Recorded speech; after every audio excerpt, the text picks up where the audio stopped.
দেখো বন্ধুরা মাছটা একটু রুই মাছটা আমি দেখো ভেজে নিলাম, খুব সুন্দর করে ভেজে নিয়েছি। এবার নামিয়ে নিলাম। দেখো এইবারে কড়াই যে তেলটা আছে আরেকটু তেল দেব আমি, নামিয়ে নিলাম। এবারে দেখো তেল গরম আছে, তেলের মধ্যে এবারে লঙ্কা দিলাম, গোটা লঙ্কা দিলাম, একটু তেলও দিয়ে দিলাম, কম তেল ছিল বলে একটু তেলও দিয়ে দিলাম। এইবারে একটু গোটা জিরে দিলাম, একটু পেঁয়াজ দিলাম, দিয়ে ভালো করে নাড়াচাড়া করে নিলাম।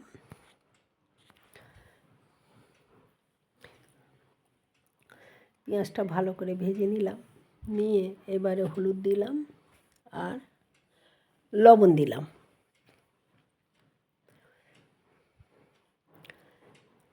দিয়ে ভালো করে নাড়াচাড়া করে নিলাম। এইবারে লঙ্কার গুঁড়ো,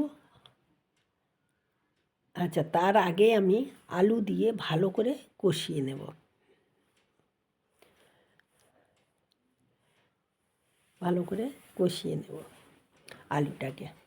এর মধ্যে লঙ্কার গুঁড়ো আর ধনের গুঁড়ো ভিজিয়ে দিয়েছিলাম, সেটা দিয়ে দিলাম, একটু জিরের গুঁড়ো ভিজিয়ে দিয়ে দিলাম। এইবারে ভালো করে নাড়াচাড়া করে কষিয়ে নেব। দেখো মশলাটা বেশ আলুর সঙ্গে কষানো হয়ে গেছে। এইবারে পালং শাকটা যেটা ভাপিয়ে রেখেছিলাম সেটা আমি দিয়ে দিলাম পুরো মশলার মধ্যে, আলু আর মশলার মধ্যে।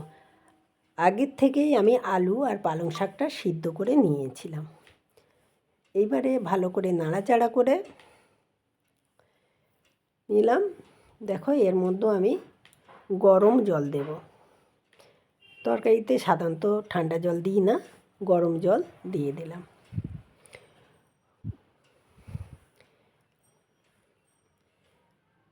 এইবারে এটা ফুটে উঠেছে, যেহেতু সব সিদ্ধ করা সবজি সেই জন্য একটু ফুটে উঠলেই আমি এর মধ্যে মাছগুলো দিয়ে দেব।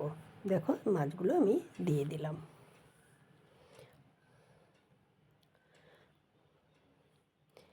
এইভাবে একবার পালং শাক দিয়ে মাছের ঝোল ট্রাই করো বন্ধুরা, দারুণ খেতে হয়। একবার খেলে বারবার তোমাদের খেতে ইচ্ছা করবে।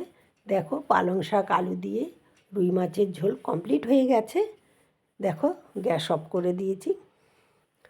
দেখো গ্যাসটা অফ করে দিলাম। এবারে আমি পরিবেশনের জন্য তুলছি। দেখো তরকারিটা কি দারুণ হয়েছে। পালং শাক অল্পই দিতে হয় ঝোলে সব সময়, সেই জন্য অল্পই দিয়েছি। পালং শাক দিয়ে মাছের ঝোল দারুণ সুন্দর হয়েছে। যাই হোক, তোমাদের যদি পছন্দ হয় তাহলে একবার লাইক কমেন্ট করে দিও বন্ধুরা। তোমরা ভালো থেকো, সুস্থ থেকো, টাটা।